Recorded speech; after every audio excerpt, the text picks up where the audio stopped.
இன்றைய புனிதர் ஜூன் 2. புனித மார்சலினஸ், புனித பீட்டர் மறைசாட்சிகள்.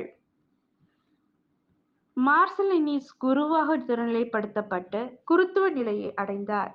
பீட்டர் திருச்சபையை வழங்கும் பேய்களை ஓட்டும் அதிகாரம் பெற்றவராக தொண்டு புரிந்து வந்தார்.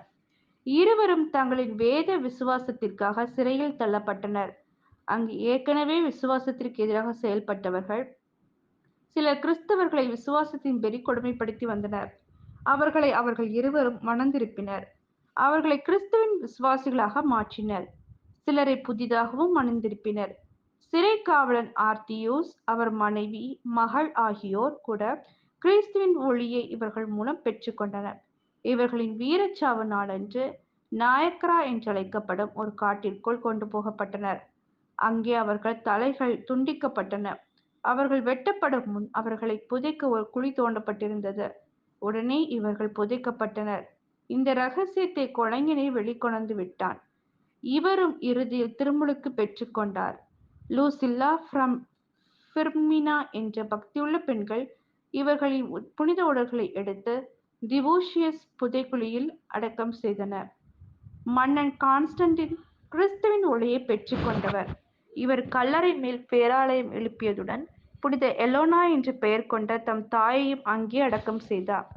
இவர்களின் வீரச்சாவு தொடக்க திருச்சபையில் எவ்வளவு போற்றப்பட்டதெனில், ரோமன் கெனான் என்று சொல்லப்படும் திருப்பலி வேளையில் பயன்படுத்தப்படும் மாறாத ஜெபங்கள் என்ற பகுதியில் இவர்களின் பெயர்கள் சேர்க்கப்பட்டு காலம் காலமாக நினைவு கூறப்பட்டனர். நாம் வெறும் மனிதர்களோடு போராடுவதில்லை, வான்வெளியில் திரியும் தீய ஆவிகளோடு போராடுகிறோம்.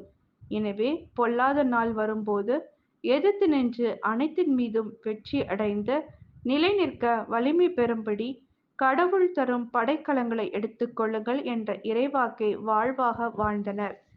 ஜெபம். விசுவாசத்தின் நாயகனே எம் இறைவா, உமது இறை விசுவாசத்தை இவ்வுலகில் நிலைநாட்ட புனித மார்சலினிஸும் புனித பீட்டரும் தங்கள் உயிரையே இழந்தனர். இவர்களைப் போல இறக்கின்ற ஒவ்வொருவரையும் உமது வான்வீட்டில் சேர்த்தருள வேண்டுமென்று இறைவா உம்மை மன்றாடுகின்றோம். ஆமென்.